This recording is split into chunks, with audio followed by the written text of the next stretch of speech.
Okay, good morning, and thank you very much to invite me to participate in this final event, and welcome to Barcelona. First of all, is congratulations of all of you to finalize this kind of project, working with more than 15 partners and 9 different countries. I know this really is not an easy task. And again, congratulations. I work in Acció. Acció is the competitiveness agency of the government of Catalonia, and I am in charge of chemical, energy, and resource industry, and also in the area of international strategy. So we work to improve the competitiveness of the companies, working in the binomial innovation and also internationalization. It's because that we are very blessed to be here. Well, in addition, this great project is in the field of bioeconomy, and this is a unique opportunity. The bioeconomy could be a unique opportunity to rethink our economy and make it greener and sustainable.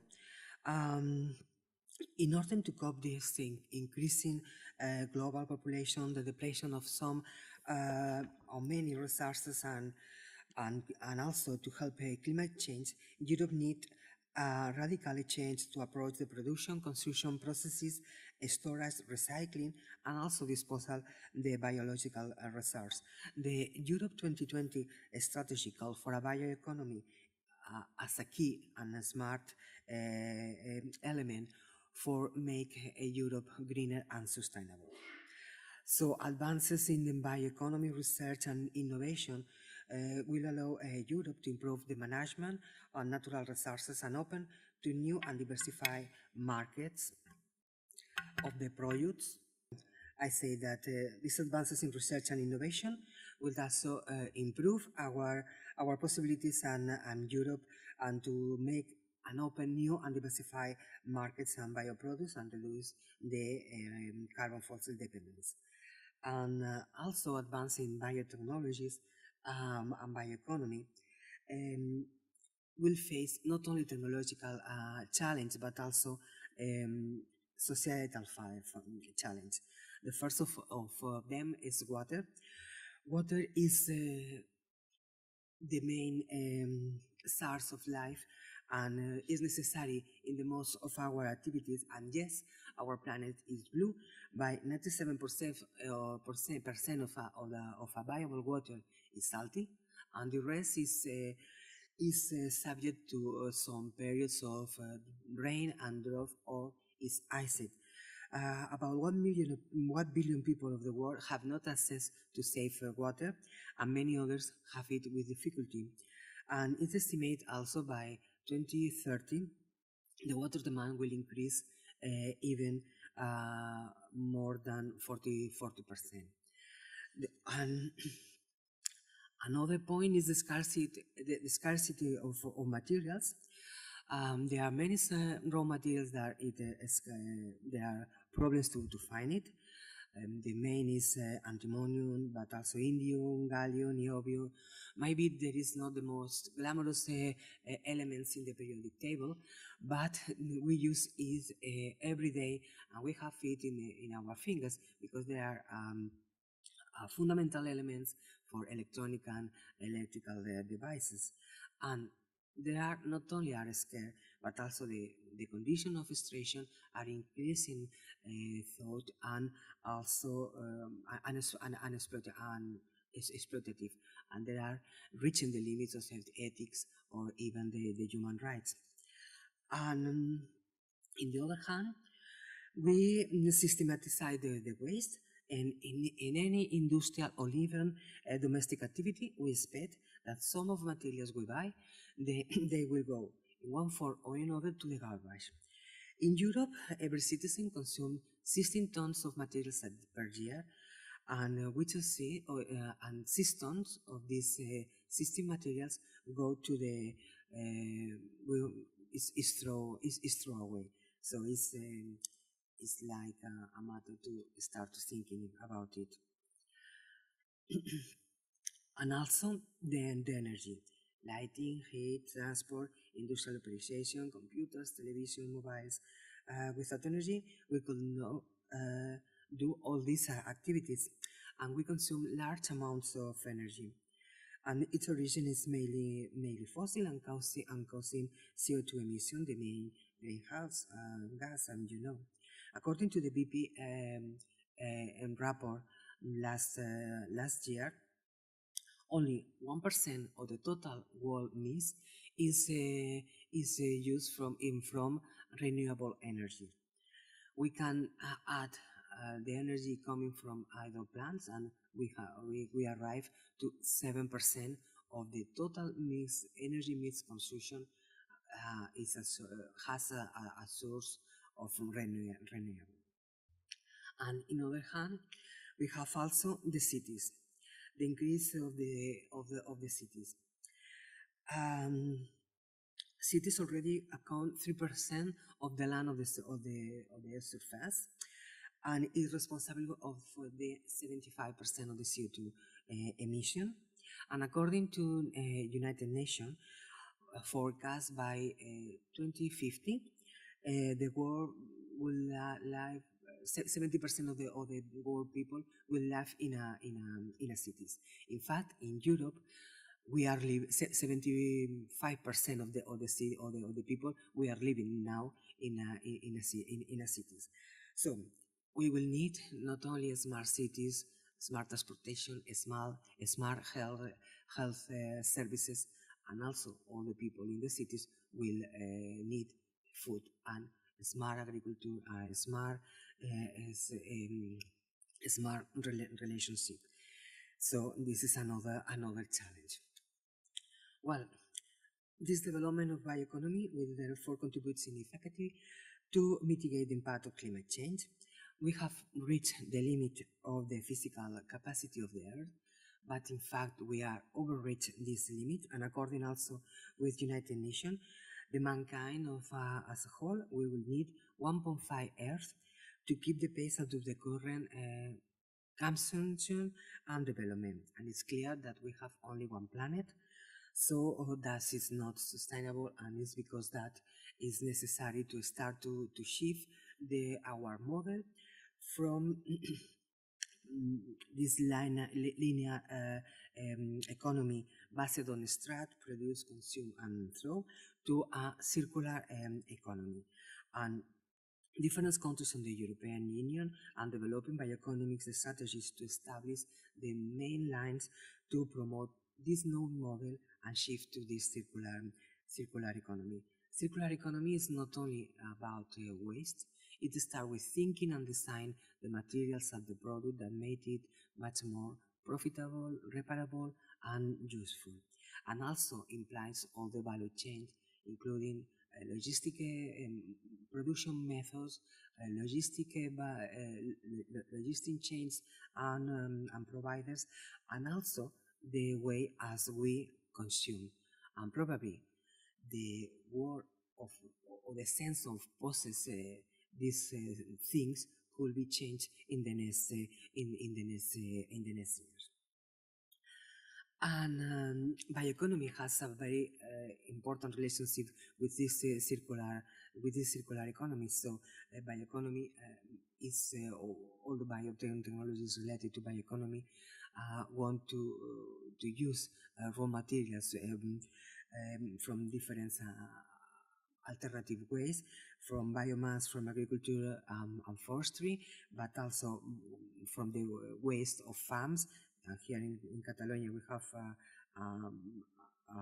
high important waste from farms, because probably you know, in Catalonia there are much pigs than inhabitants.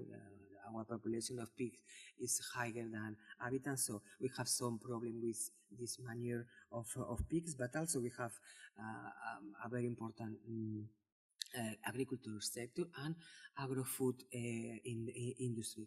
There are generating some wastes that we can use to produce another new material, and also the effluent gases like CO2.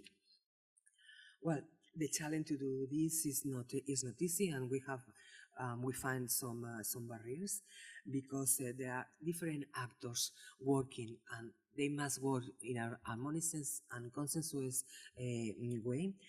Because I would say there are people coming from agriculture, forest management, food industry, waste management, packaging, energy, together with public administration, but also regulators, and not forgetting university, technological and research center, and also the chemical industry that are the uses of this product like textiles, plastics, pharma, cosmetics, and so on, must also participate. And probably this is the main barrier to implement the bioeconomy, because sometimes there are not only different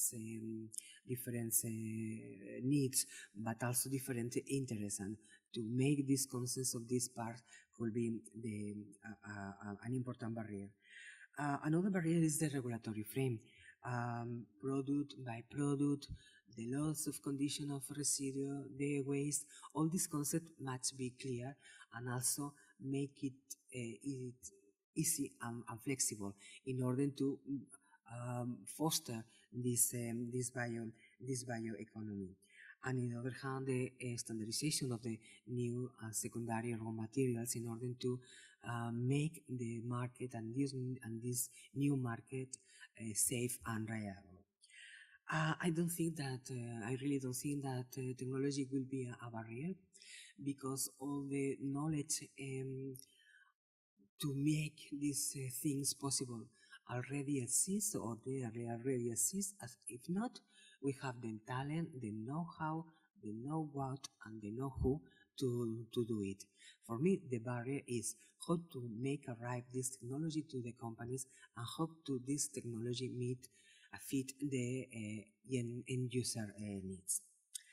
And finally, we as Catalan Agency of Competitiveness are also involved in some European projects in order to booster this new concept and new models like circular economy and bioeconomy, and also to improve the competitiveness of our companies. In my case, I involved in this project is SUCAM.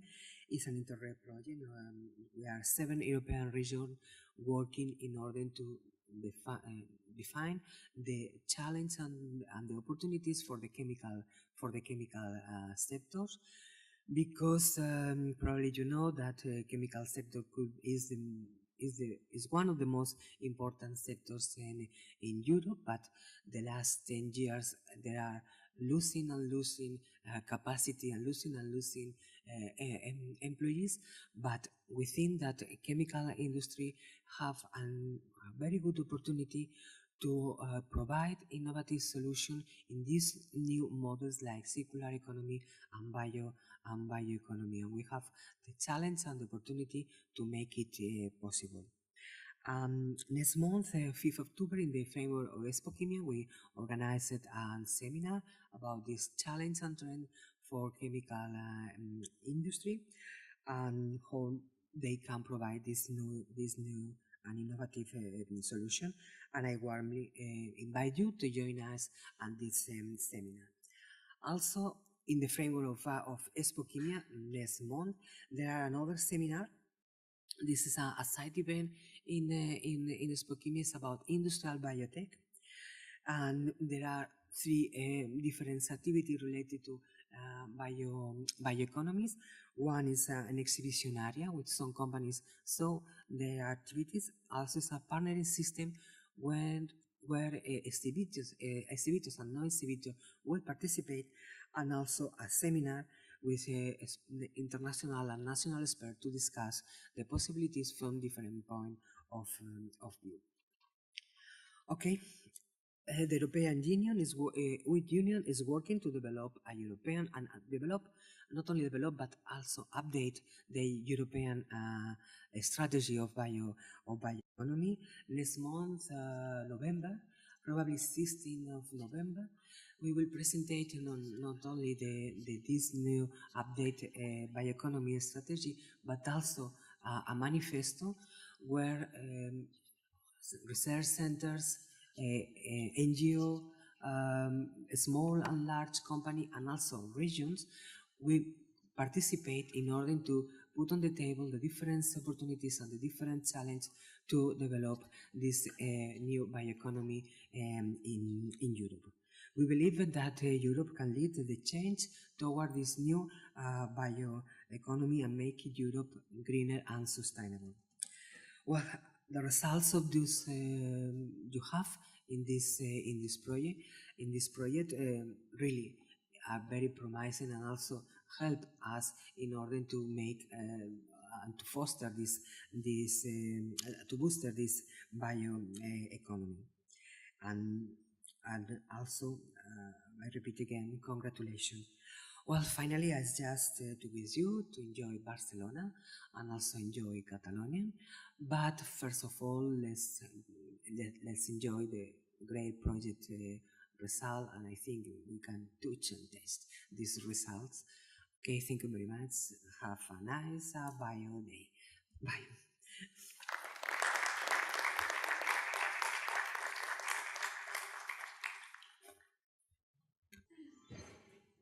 Well, thank you very much. We appreciate you've been here. And you said extremely important things. I mean, you touch all the important elements. And I think that the Grail concept, the Grail project is completely aligned with all these issues that you raised. Issues that are as Grail about the future, and I would say about the future of humanity. I mean, when we talk about energy, when we talk about chemicals, means this is the material basis in which the humanity is based on, right? So there's so many people thinking and so how will be the future? Will we still using hydrocarbons in the future in 200 years, and in 100 years, in 50 years? How will the energy in the world what routes and will unfold? Well, I think we're starting to give responses, right? But let me first start with one thing. Right? We are in the Science Museum of Barcelona, right? It is located in the street, the name of the street, as you said in the information materials, is called Isaac Newton, right? So let me start with Newton. So Newton, you know all Newton. The 3 laws of movement, universal gravitation. He invented differential calculus and integral calculus, and he taught us how to think, right? So with Newton, according to Max Weber, we enter modernity. So we leave behind the enchantment of black magic, or the white magic, the alchemists. We leave behind with Newton. And but what Newton says? So Newton says, well, there's a force. It's mass times acceleration, and this is profound. I mean, this opened a new world. It opened modernity. So Laplace came after 100 years after that, and so he extended Newton's ideas. But then came Carnot, and he invented and discovered the work cycle, right? So he says we can make work if we apply a force and mass is moved a certain distance. So we knew that applying energy we can make things move, right? So we started to invent like the train, the cars. We also knew that if there's a certain mass with a certain shape moving in the atmosphere, there's another forces that are vertical forces against gravity that make planes fly, right? So we invented planes, we invented aerotransportation. And our entire economy is based on the use of transportation of goods. So we move everywhere using cars. We just fly everywhere for tourism, for business, for whatever. So we are an intensely depend intensely on energy. And in a way,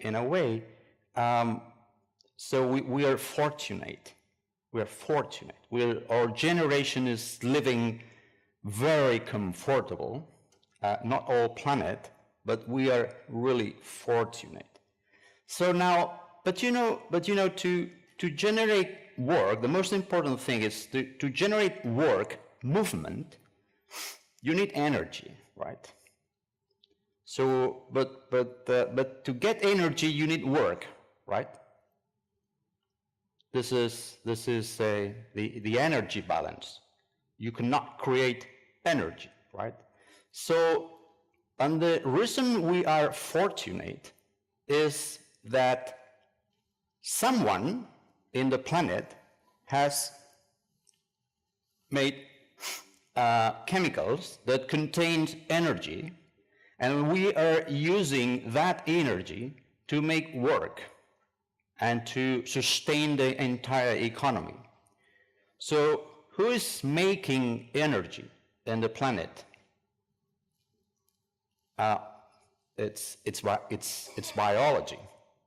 So it's biology.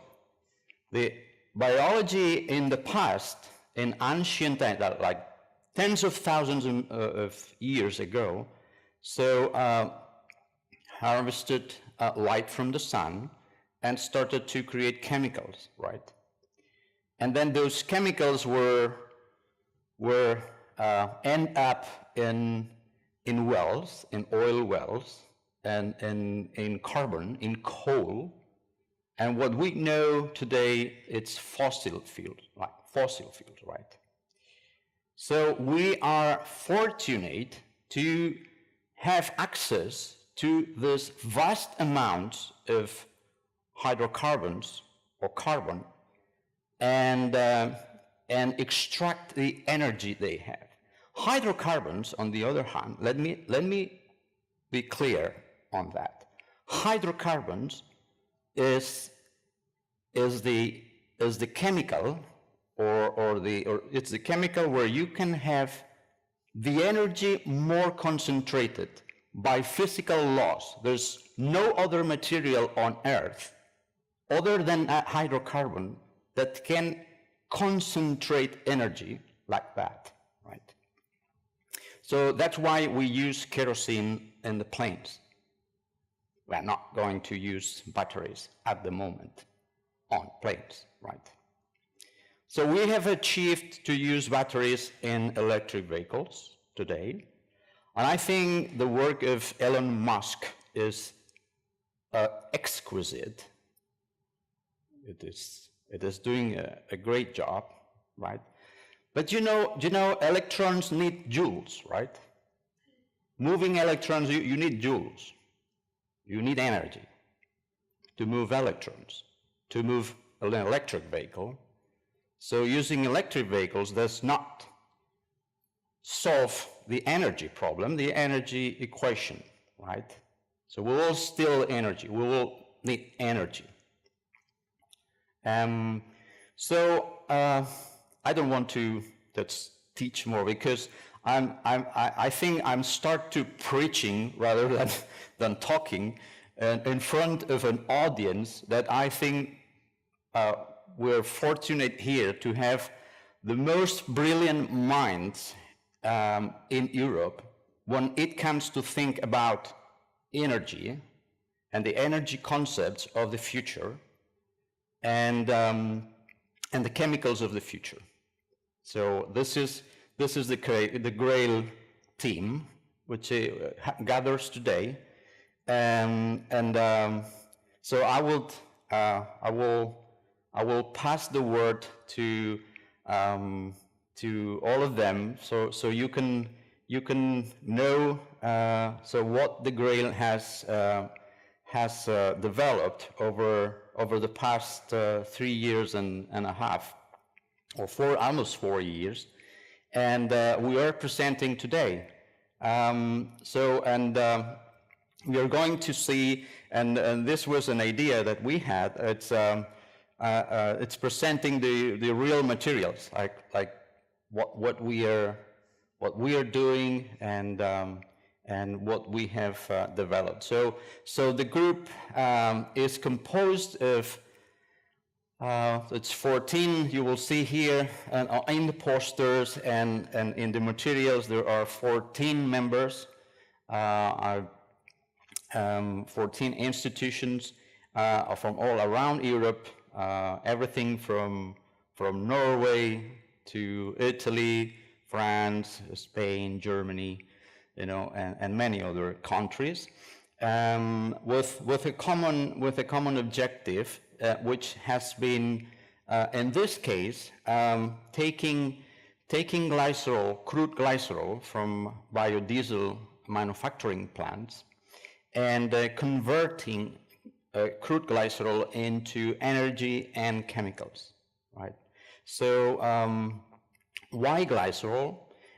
So glycerol has become one of the most abundant organic chemicals in the economy because of the use and manufacture of biodiesel. Biodiesel is the #1 biofuel, liquid biofuel, that the economy is using at this point. Right?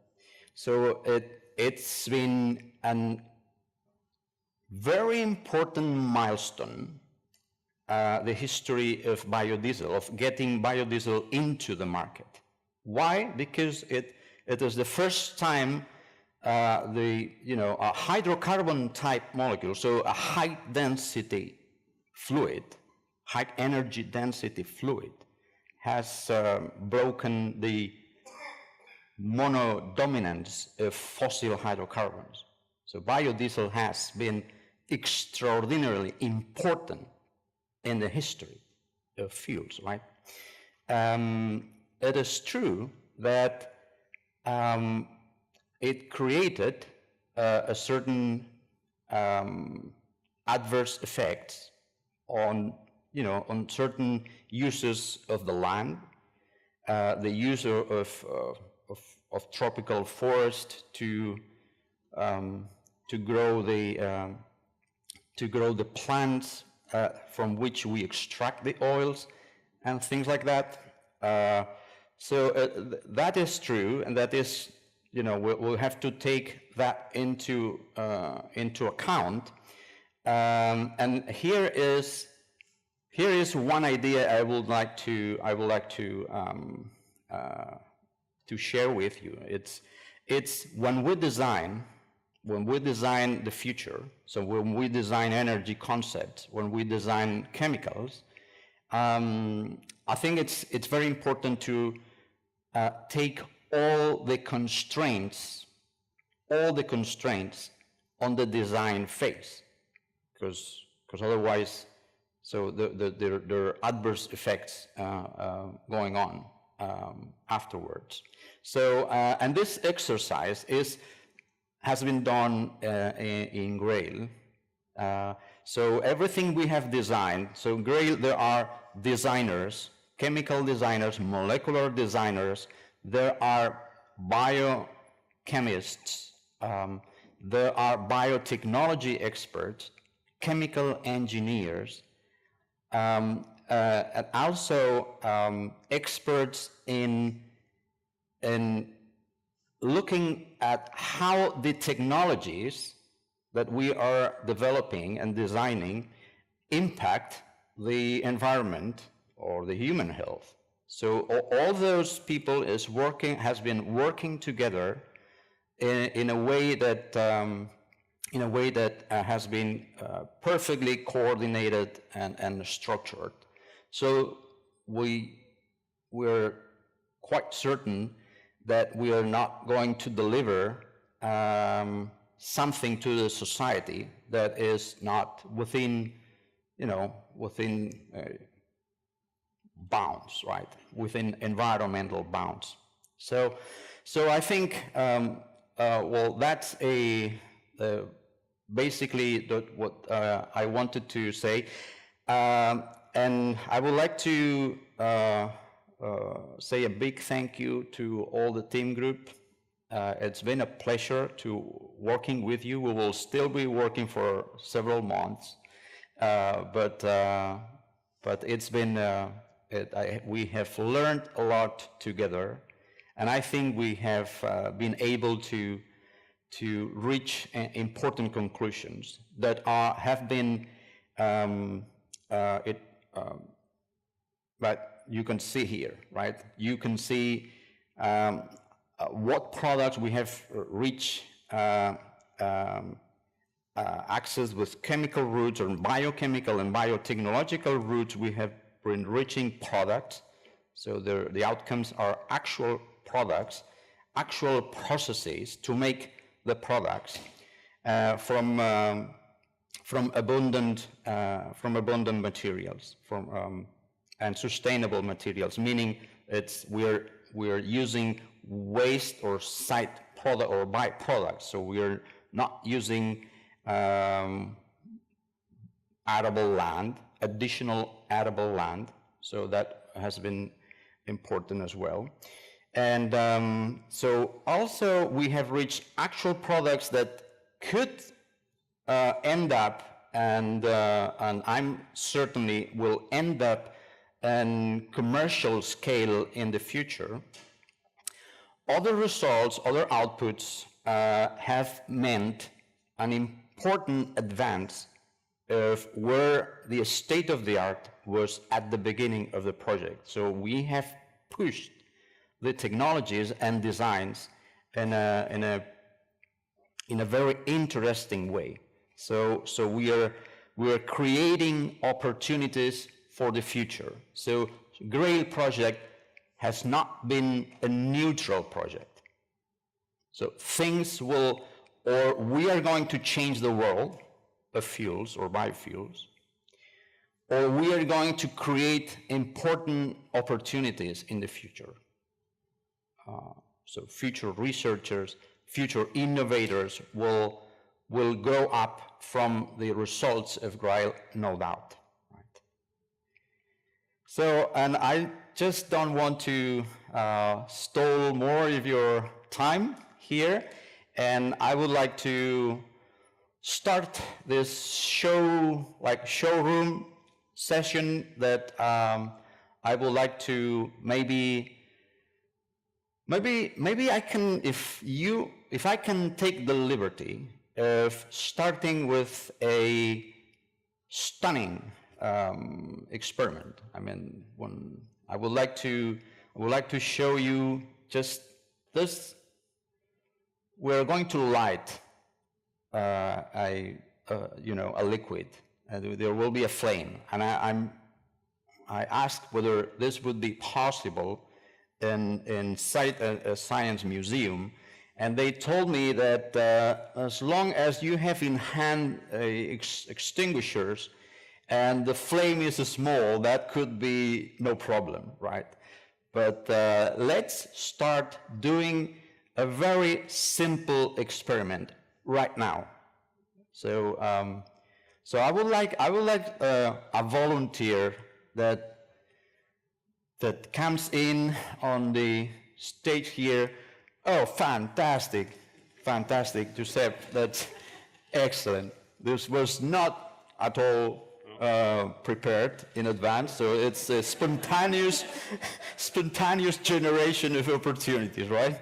So now, second thing is, wow, you got the lighter, right? Fantastic. Okay, so let's do this. So let's do this, right?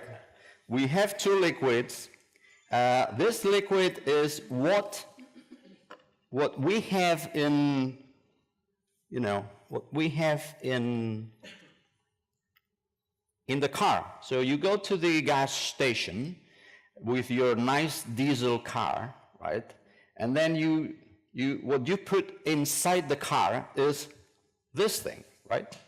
This. Nice. It's a yellow color. Have you ever seen that before? It's yellow color. It's nice.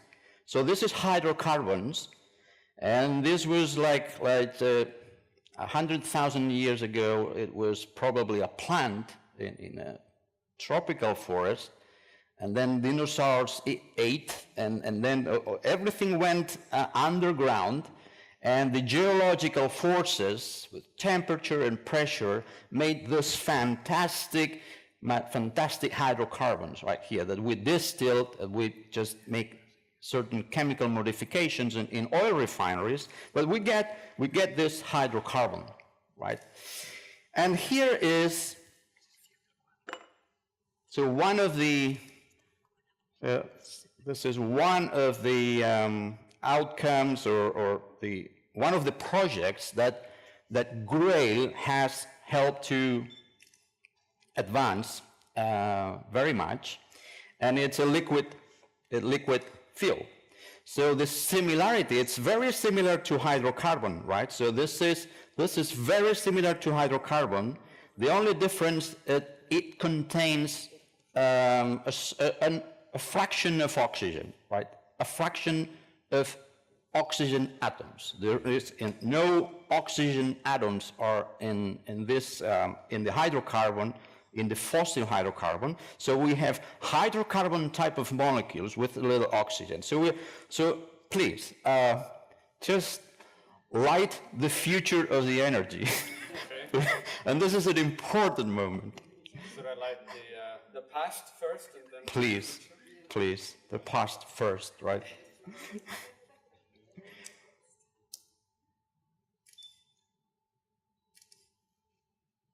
Yeah, I see. Can you see what happened? I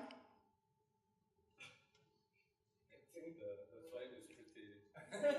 Yeah, it's. I'm a bit worried that Yeah, you see how? No, we can light the other one. So I hope there's no detector, like smoke detector around.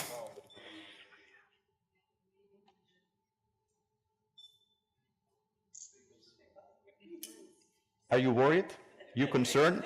So you see the smoke, right? You see the smoke? Is it sufficiently clear that this is generating smoke, and that one is also generating some smoke, but a little bit, but it's much less, but it is so clear, right? So what this means? What this means? Yeah, I think that's enough. Right? That's enough. Thank you very much. You can stay. Thanks. So I think you've seen this, right? So this is the difference between using some oxygen to having some oxygen in the fuel or no oxygen in the fuel. So if you no oxygen, you have soot, right? You have particles, and particles, it's what you get from the exhaust gas, right? So cars have combustion smoke, and it goes to the atmosphere, right? And you see how, have you been recently in Beijing or Hong Kong or places like those? So they are like extremely polluted, and most of the pollution in the cities is just because of this, right? It's because so cars, and especially diesel cars, are generating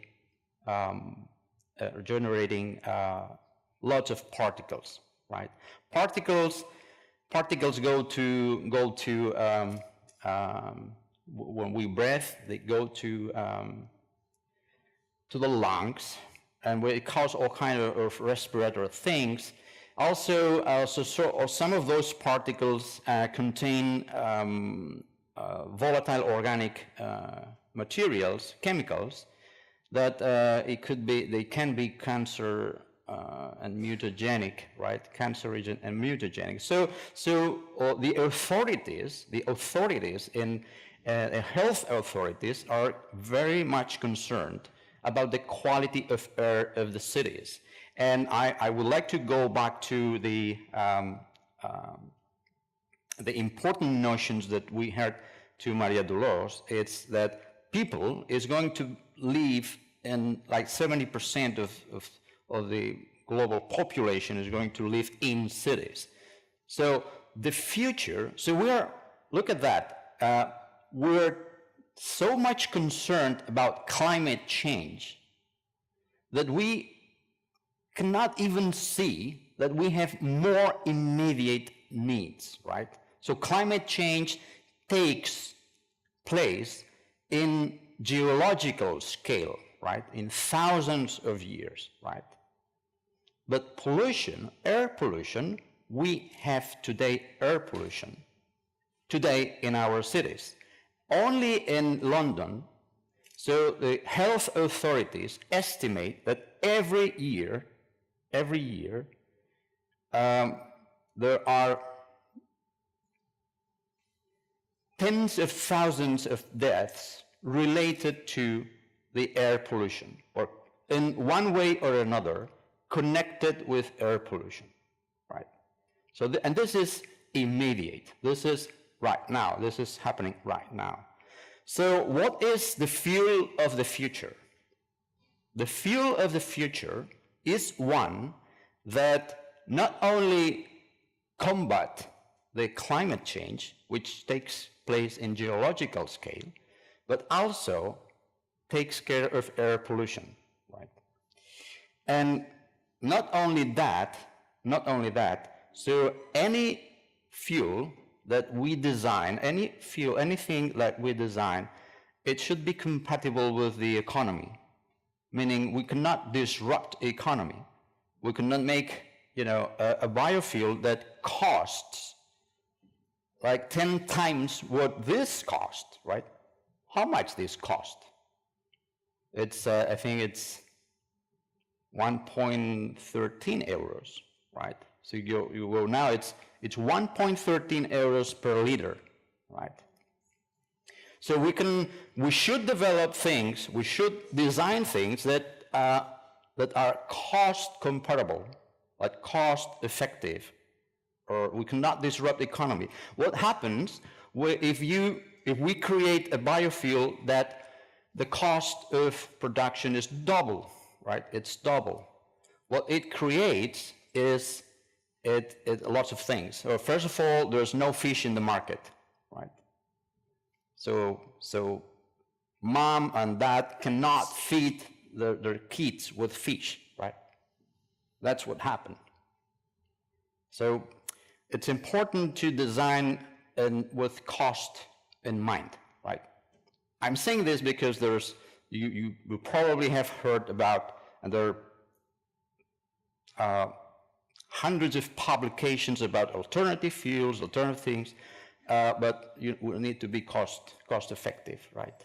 We need to cost effective. So, and this cost effectiveness is something that I think it's one of the most important outcomes of the Grail project.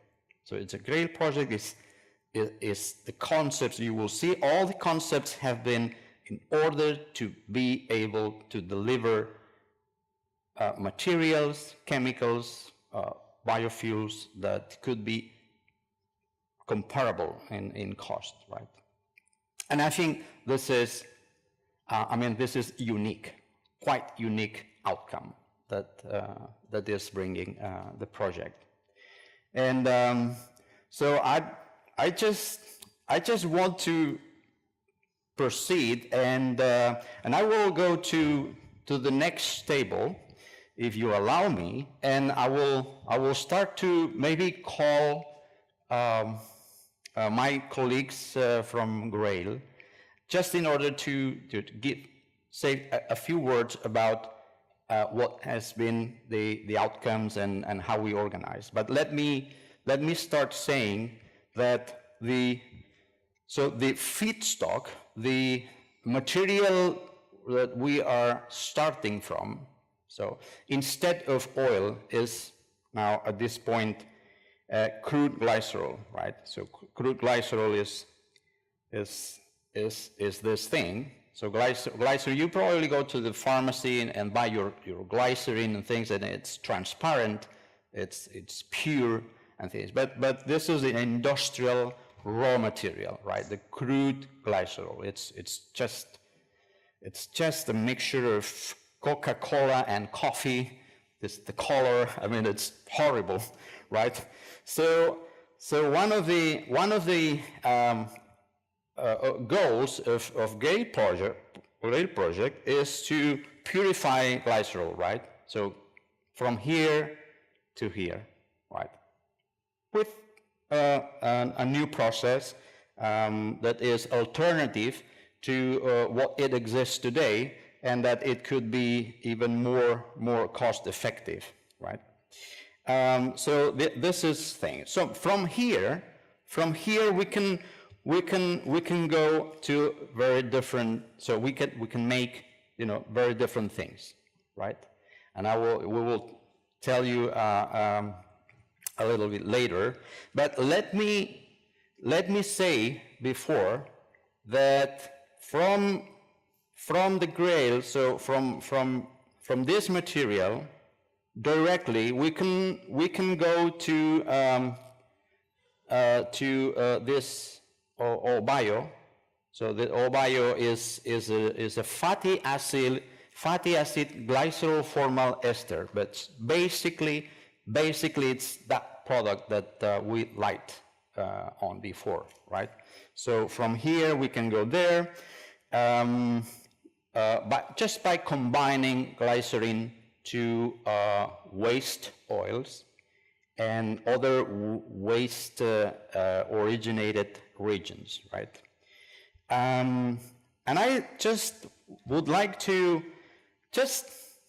Alexandru, please, can you explain, so what is this? So this is like food supplement, but I think this is an amazing project or sub-project that we have been very pleased to have in the project. So from there to purified glycerin to the food supplement, please. Thank you very much. And I think I don't have to use the microphone. yeah, the microphone. Yes, I'll grab for you. I'm strong enough.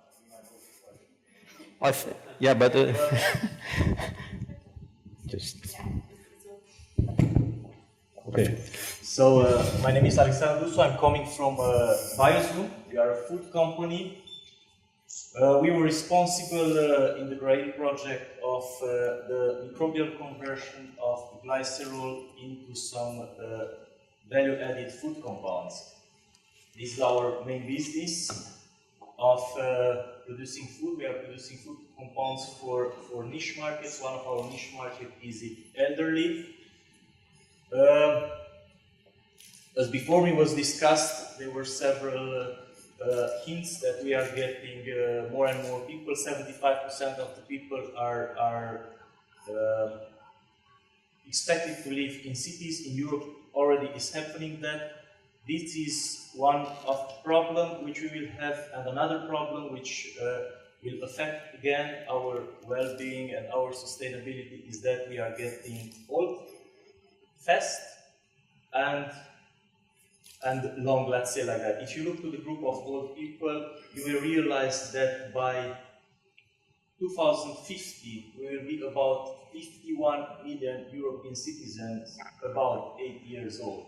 That's good, because that means that our life quality is improving, but on the other hand, it represents a tremendous pressure on the medical system in the context that we have less and less young people producing for the medical system, and then we have more and more elderly, which unfortunately is good that we have a higher life quality, but on the other hand, when you are above 80, it is normal that your disease are starting and so on.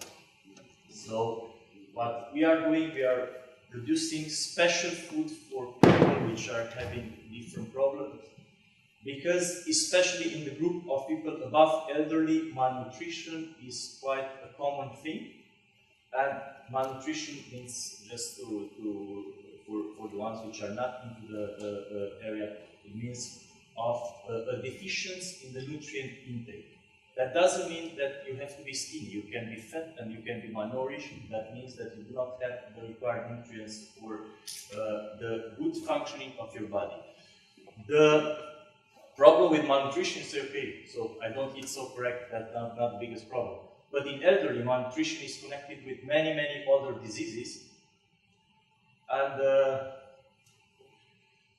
to give you a hint, maybe like with osteoporosis or with cancer occurrence and so on. And to give you an idea about the numbers, in Europe in 2011 we were spending about 117 billion euros to treat the disease connected with malnutrition.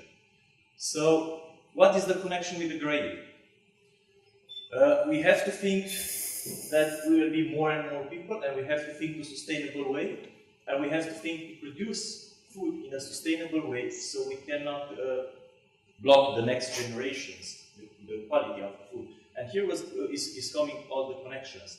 So we have tried in the Grail project to valorize from here in a great partnership with the consortium to go with here, and then it comes the work package of under the leadership of Biozone, in which we were trying to valorize this into something eatable.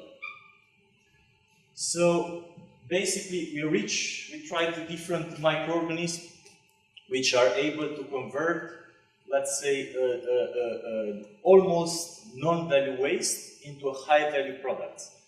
And we have succeeded with 3 microorganisms. We had 3 processes, and we achieved a beta-carotene, which is used mostly for as colorant. We have achieved vitamin B12, and we have achieved DHA. I was stop to the DHA. I was saying that also yesterday in one of the into our meeting. What is happening? If you have a compound which is good, you are looking for it. Yeah, you start to look and you buy it. If the compound is very good for your health, then you start Googling, you inform yourself, oh, where can I buy it? Oh, there, I have a chance to buy there. But if the compound is necessary for your child, you go and you stay in line to buy this compound. So, the thing is, we were quite amazed by the DHA, because this microorganism which we were using was producing an oil which has quite some unique features. It has a very good ratio between omega-6 and omega-3. And those are very healthy for the human body. We have to keep quite a low ratio between the omega-6 consumption and the omega-3. And we have reached quite a purified oil which has a low ratio between them. And as I said, this was quite unique. We didn't expect. You can have the omega-3 also from fish oil, but as I said, we have to think also the omega-6 part. Omega-6, an unbalanced ratio between these compounds is the research. The recent research shows that is connected with some occurrence of some disease or with the occurrence of cancer and so on. So this had quite some unique features. Sure, future work has to be done. our intention is not that to bring an oil or a compound just as it is. Our intention was further to characterize the compounds, to incorporate it into some food matrices, because we are producing food for elderly, which means that they must have a special texture. If you are above 80 and you eat quite a high chance that you are having maybe a stroke or something, and then you remain paralyzed, then you will have swallowing problems. You cannot swallow properly, so the idea is you still has to be able to consume your food.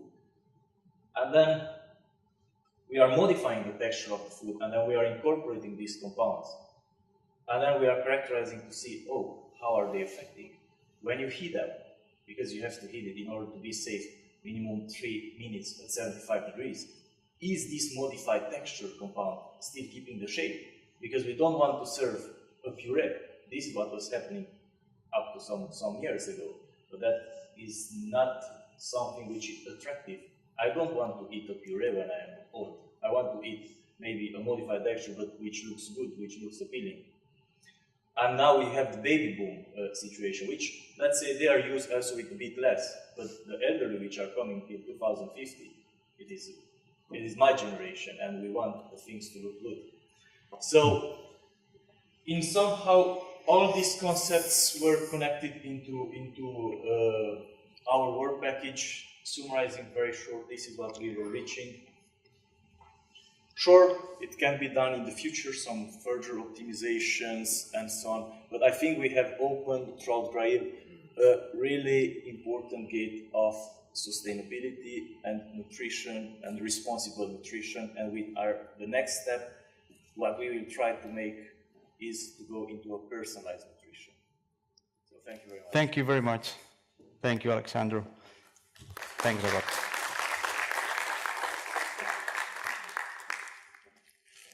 Well, this is another material that the economy uses for coatings, right? To make paints and coatings to protect surfaces, right? So we can have this an example. We have a nice example of how how something that is valued, let's say, you will correct me, businessman, 300 euros per ton, to something that it can be like maybe 4,000 euros per ton, right? So that's the basic idea of, and I think this is Grail. It could be interesting for many businessmen, right? So this is the economy today is and the research and economy shake hands when you can get from very cheap materials to make useful materials, right? But the challenge here, where's Katerina? Katerina, would you like to explain a bit what is this, how you achieved the paint, and why the paint is important, and how many parameters this needs to satisfy in order to work? Right? Yes. That's amazing, amazing. Thank you. No, thank you. Thanks for having us in Grail. We are the bad guys.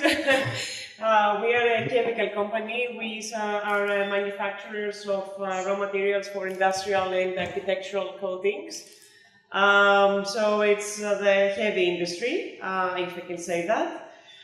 One of the major activities of the company is the production of saturated polyester resins that are for coatings. These are zero VOCs products. That means that there is no solvent, there is no nothing. You just take this thing, which is the polyester actually. It comes in this form. You mix it with pigments and a few other agents, and then you just make an electrostatic paint. You spray that on the whatever you want to paint, you bake it, and you have this thing. These are the aluminum panels in which we test our products. For Grail, we chose two products that the company's portfolio are a big hit.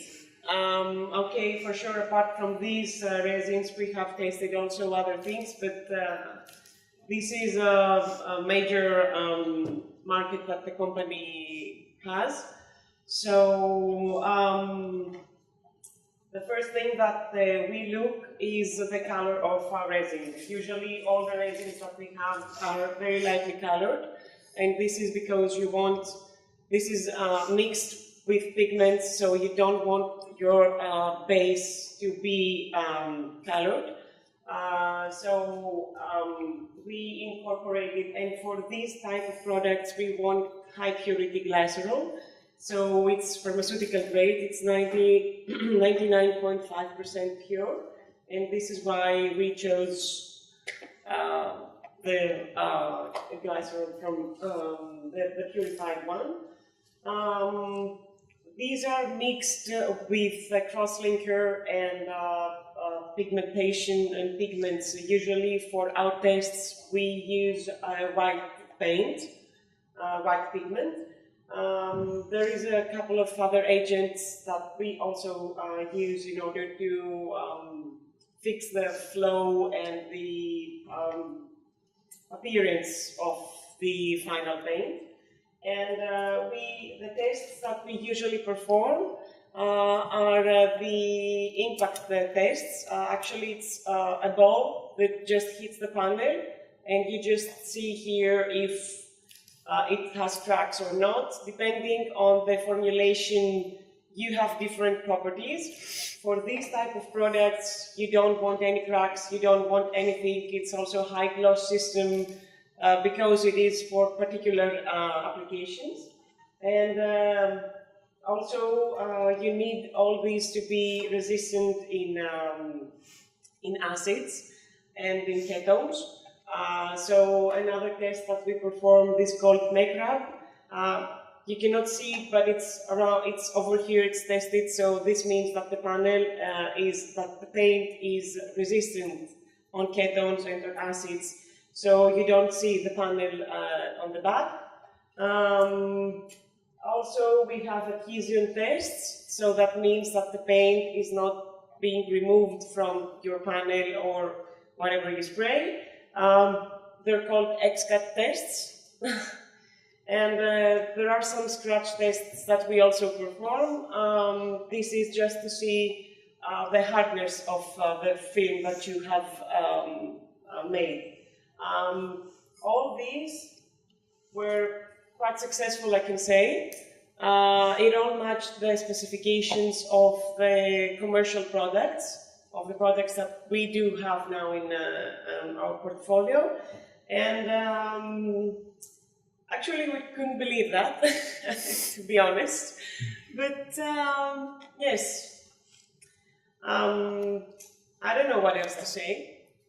I think that I think it's fantastic. If maybe you can say why is benefit in terms of environmental footprint. Environmentally, yes. As I told you, we are a chemical company, and especially if you can incorporate the green raw materials in a chemical company, this is very important because this is how we reduce our carbon footprint, for sure.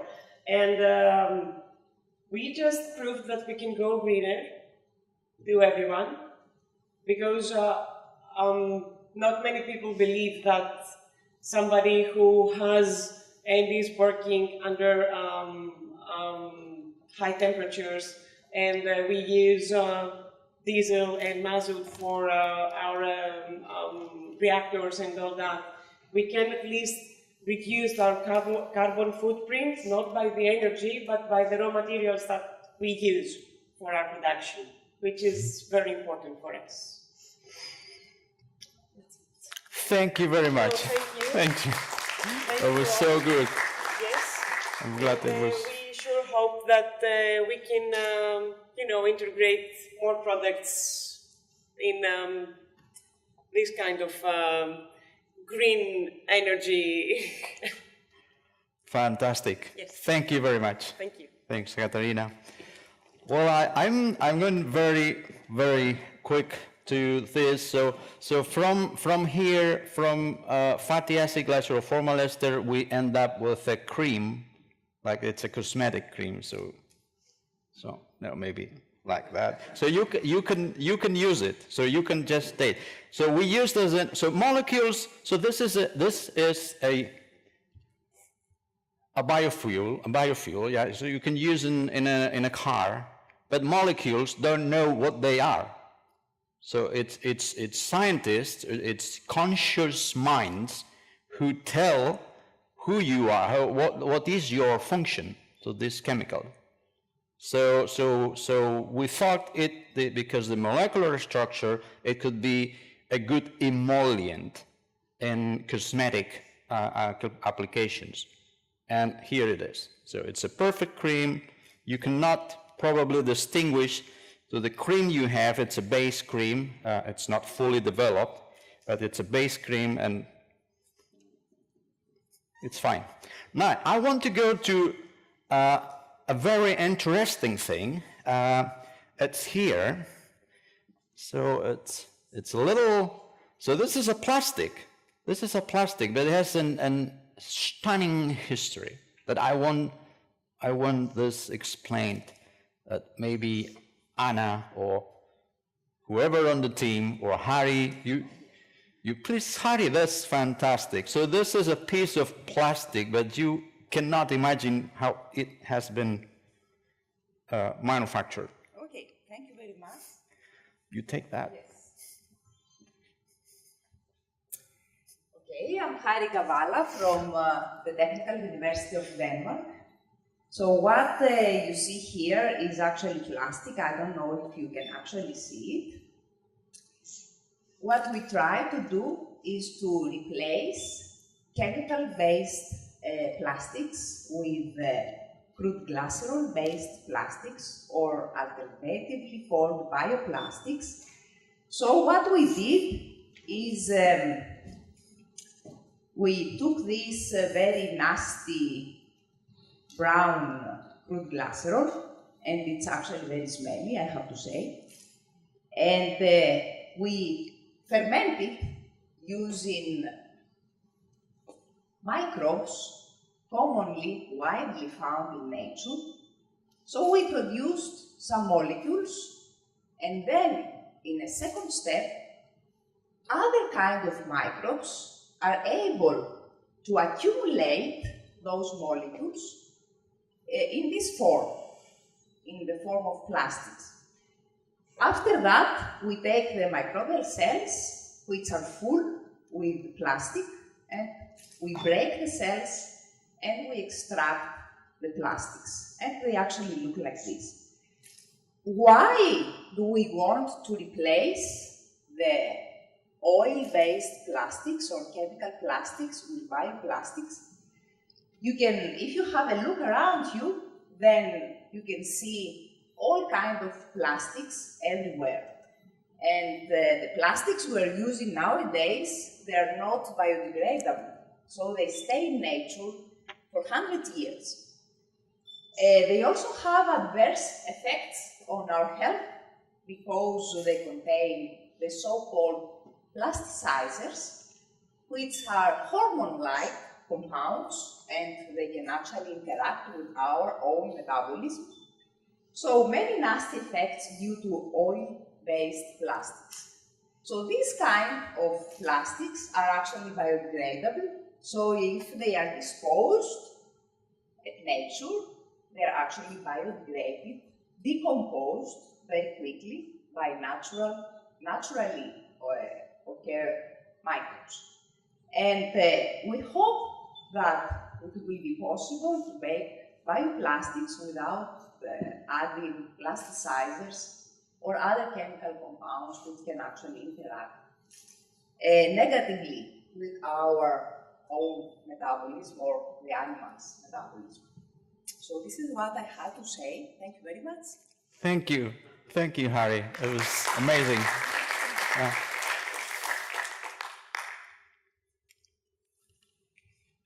Yeah, that's amazing. So microorganisms making plastics. Now we have so ethanol and hydrogen. So this is chemicals. Now we are going to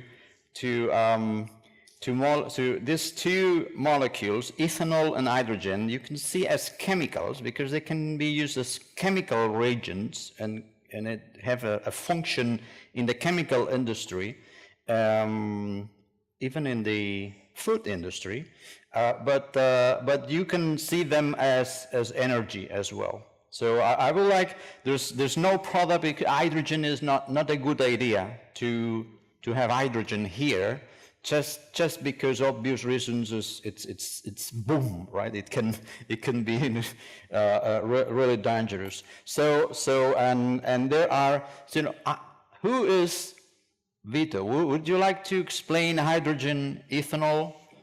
That would be great. So Vito from Enea, Italy. So they have been looking at ways of obtaining ethanol and hydrogen via fermentation from crude glycerin. Thank you, Vito. Good morning. It's okay? Yes. Good morning. Thank you very much. I didn't think to have a speech here, so I didn't prepare my speech, but just a few words about the biofuels from the glycerol to biofuels way, especially concerned with the production of ethanol and hydrogen. As Carlos said, ethanol is a well-known and widespread used biofuels in Europe and in the world. Hydrogen is a quite a different question because it's flammable, is a gas difficult to manage, and hazardous also. But our research, the research of the group, several research groups and organizations from different European countries were involved in such activities, research activity on glycerol to biofuels. But hydrogen is produced together with ethanol from several different microorganisms. Is a very promising biotechnological fermentative process. But the importance of this kind of process is that we can transform glycerol into a good biofuels, that is ethanol, and in any case we have a sort of small biorefinery because we aim to develop a sort of cascade process. Because the hydrogen that's produced from the fermentation can be used in a following stage of the process. That's the possibility to convert the residues, the waste organic matter, to biogas and biomethane. And hydrogen, we don't think to remove hydrogen, to put it in some kind of box or other kind of container, but to use hydrogen in the last stage of the process as an enhancer of the methane production, because we know that hydrogen can be combined together with the CO2 produced by the anaerobic fermentation in order to increase the amount and the percentage of methane in the final biogas. And more is the amount of methane, easier is the conversion of biogas to biomethane. So the aim of the research, of the activity on hydrogen and ethanol production is to develop a closed process able to produce two kinds of biofuel, a liquid biofuel, ethanol, and a gaseous biofuel, a final biofuels, biomethane, where hydrogen is an intermediate of this kind of this reaction. And we hope to continue the activity performed within the Grail process in order to have an industrial, to develop an industrial process suitable from the European biofuel industry. Thank you very much. Thank you, Vito. Thank you. That's amazing. Yeah. That's good achievement. So I'd like to just go to next thing. It's a chemical. So we're interested in how deep down the cascade of chemicals that can be done can we reach, and it has been a nice job conducted at the University of Belfast, going from glycerol to intermediates like 1,3-propanediol, and even farther in the chemical tree to get interesting commercial molecules. So I would like to invite here Fabio, but also I would like to tell Martin, if you are here. So this is the team. This is a nice combination. Martin and Fabio, they perform superb, and also Patricia is there. So thank you. Just the chemical is not here because planes, right? Flights, planes, things. Exactly, and not take that much chemicals with you to the plane, unfortunately.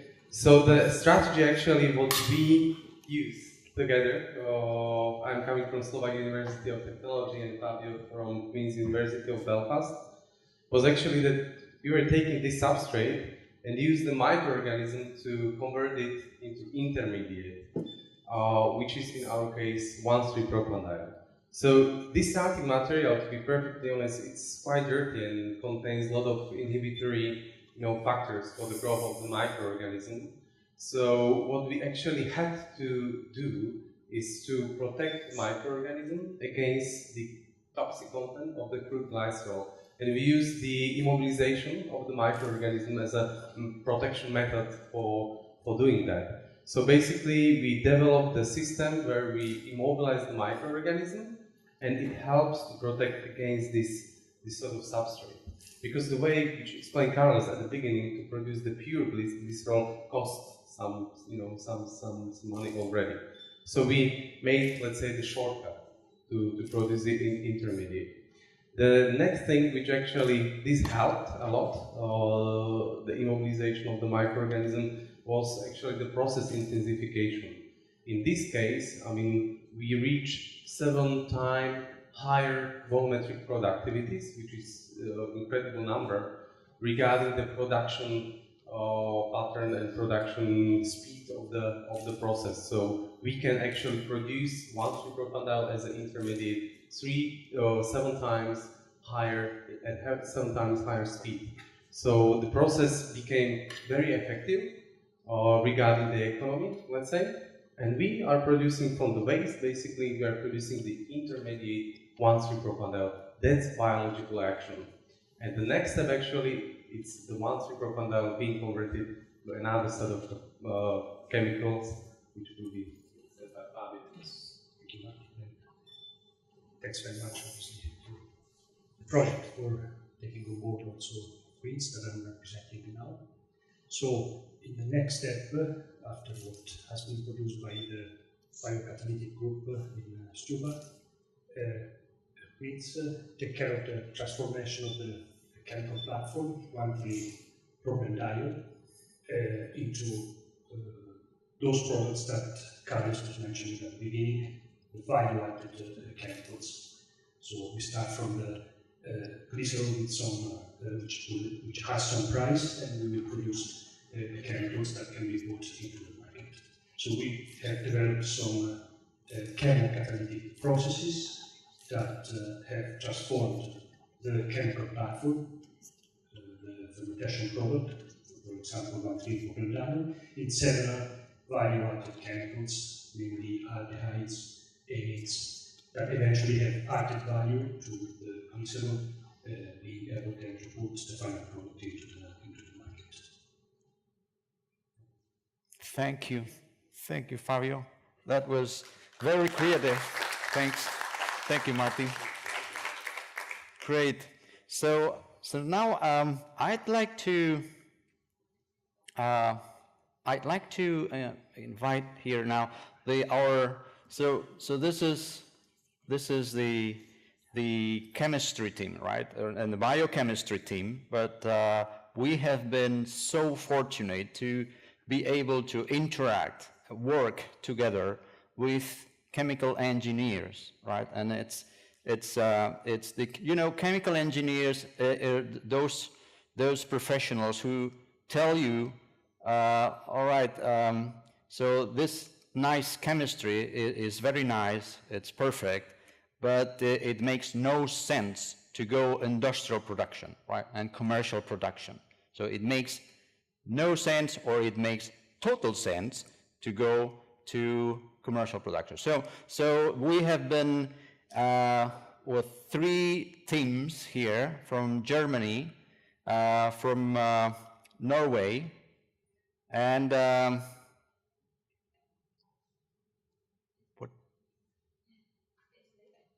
Italy, of course. So Processi Innovativi, DBTZ, and Sintef.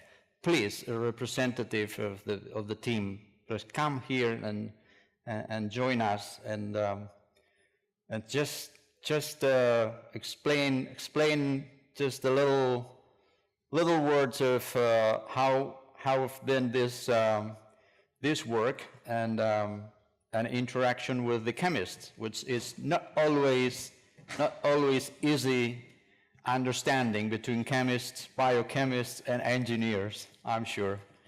Thank you. Thank you. Barbara Morico from Italy. My name is Barbara Morico. I come from Italy, and I'm representing a process development and engineering company. Our job inside the Grail project was to transform a large-scale process into an industrial process together with our partners, mainly Sintef and VDFC. We performed these activities for some of the processes that have been described before, especially for ethanol production, because we think that this is one of the most promising activities. And we have started our activities from large-scale data. Then we have tried to simulate an industrial process using obviously some software in order to simulate each equipment. Then we have sized and designed all of the equipment, and at the end we have estimated the cost of production of each of some products, especially for ethanol, in order to understand if the process that has been developed on large scale can be applied also on industrial scale. And we think that in the future this will be possible, so this is a big result of Grail project. Thank you very much, Barbara. Thank you. just to finalize, before we give some time for questions and answers, I would like to thank you very much. The group that has organized the event today in Vídeo and Paolo. So thank you very much for your effort here and all the participants to explain more. So I would like just to pass the word to the audience. So whoever need some clarification, whoever who has questions, comments, please, the floor is yours. And I would like to tell also Grail members of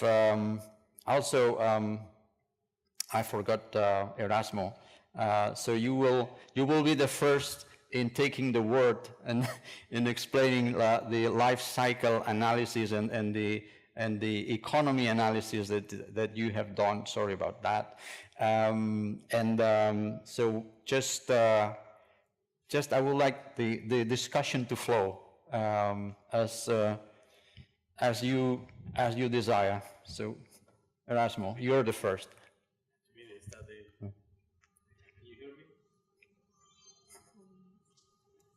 Hello? Okay, now, to start the discussion of this, well, and in Vertec and in collaboration with DBOZ, we make some assessments in order to identify the sustainability of all this process. As you can see, it's like different scales, and after, well, some simulations for the industrial.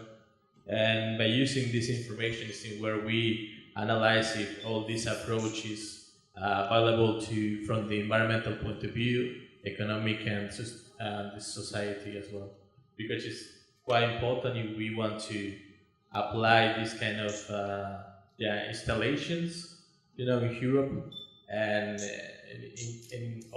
also identify some hotspots where we can improve all this approach before we go into the full scale. In all this analysis, we found different results, quite promising from the environmental point of view, when we compare with the fossil fuel reference and the economics. So we are still refining the results, but it's promising as well. We hope, even if it's like a really, at the beginning, early stage of these kind of installations, and then from social point of view, we found really good results as well that we can improve for sure before going out there. And so for this analysis, we consider that hypothetical installation in Netherlands, because from one of the analyses we identify there's a big production of biodiesel in that area, so they have a lot of the raw material that we need, which is the glycerol for producing, and that's why we focus our attention at that point. But the idea is to also include it in other places in Europe where we have this kind of resources. So in order to start the discussion, I don't know if you have some questions about this kind of system or...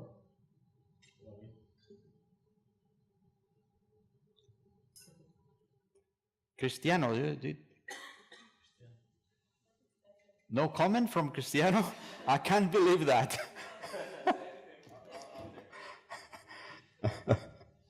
So, have you also studied, I don't know if it's part of your scope, the route to acceptance and the hurdles to have some of these products actually, see the light of the market regulations and so on?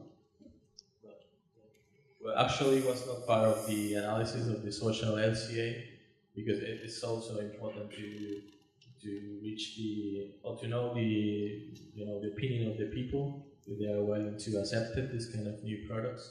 But because it's like a really early stage of this kind of approaches, we were not able to get the opinion or going to interview people that what do you think about these products. And that's why we focus more attention in the people that work inside the installations, or people that live close to the area, if they're affected or not for this, but not getting the opinion like what do you think, or you think can be changed. But yeah, for sure, this is the next steps in the social assessment, and it's quite important also to know the opinion from the rest of the people. For sure. Thank you. Alex, you had... Too long, I will complement a little bit because when speaking about food compounds, and we are a company, so you know, for us money are important. So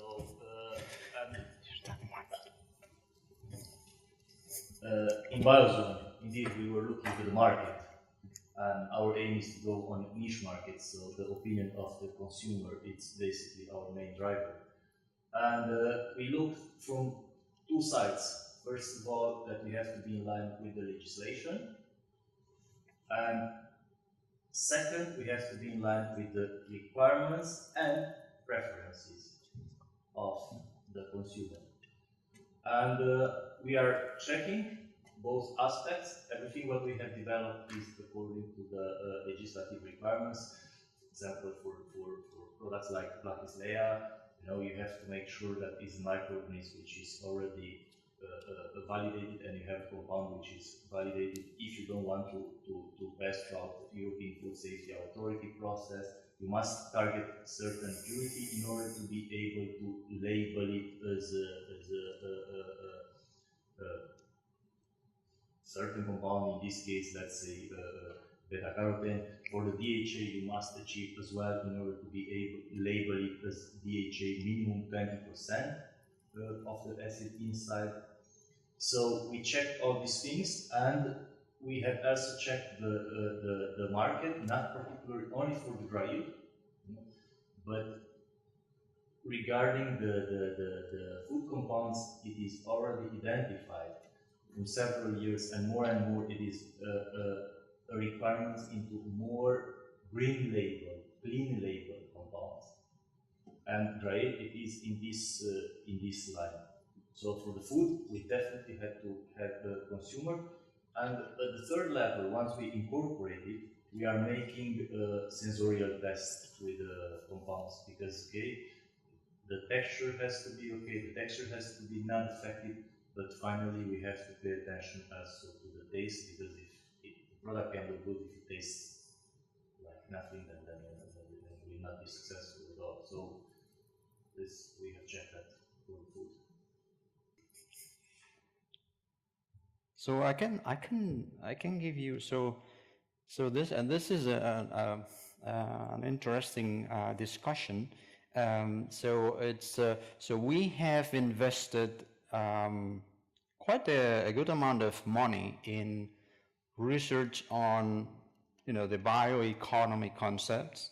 So going from waste materials to chemicals to biofuels. This concept is called biorefinery, like the biorefinery, right? So from feedstocks, cheap, abundant, available. So you create a whole range of chemicals and fuels that move the economy, right?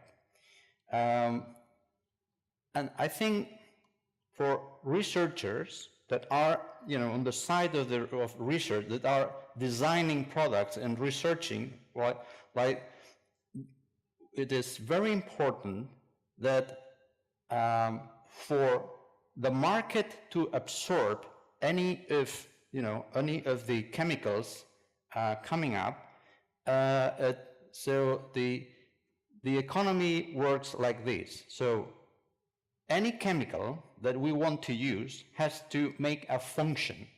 Like, let's say this is a function. The function is protecting a metal surface. So the economy needs to protect metal surfaces from oxidation, from rust. We don't want metals happening. And this is why we develop coatings, right? Now, suppose Megara Resins has a beautiful, can with the paint inside, right?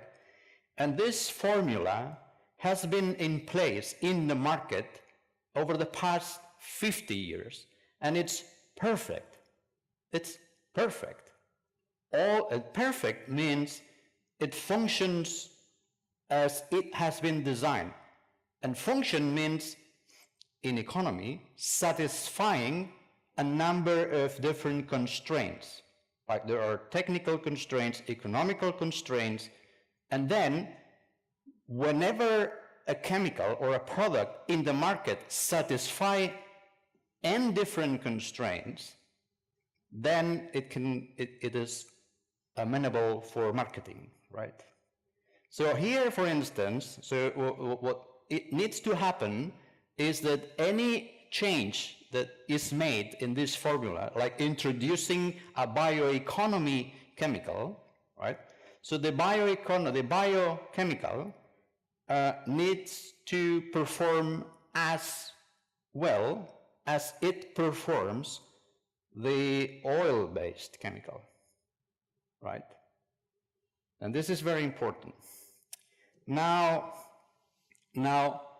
if the biomolecule is identical, as it is the case, it is relatively easy to satisfy the large number of constraints, right? But when one tries to substitute, to replace one chemical that is, let's say, mutagenic, right? Someone in Stockholm, a doctor, has found that a certain ingredient is mutagenic, then we need a replacement for that. So if you're thinking in a replacement for that, and you think in bioeconomy bringing this solution, now you have to think about this, right? If you have a low diversity of chemicals, like 6, right? What will happen is that you will have all the statistics against you, right? Because the probability that one chemical that is very different in physicochemical properties match 20 performance plus environmental plus health safety parameters in order to be marketable is very low, right? And this is an important discussion, and it's and I think it is important on biorefinery concept. So now we are in a phase where we have been able to devise processes that transform feedstocks into bio-based chemicals. Now we have been quite successful in doing that.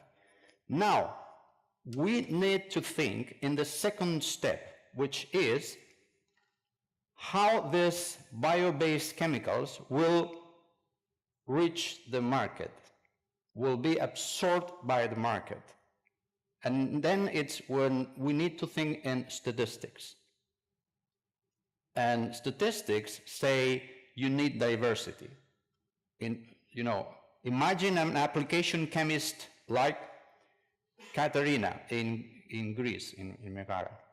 So she will test, as an application chemist, she will take maybe 20 chemicals. She needs 20 chemicals in order to be successful, in order to adjust all the n functional performance properties. So that means this is profound, and I think it's important. So this means we need to diversify the output of bioeconomy. So we need to diversify. Otherwise, we will have all these statistics against us. And I think Grail is starting to seed this important avenue of technology. So I cannot imagine any future technology based on bio-based chemicals that is not taking into account diversity and function, right? So So that's one of the things. So we have tools, but we need to generate diversity with those tools. And I think the work on Belfast, I think the work we have been doing here, I think is a first step in that direction.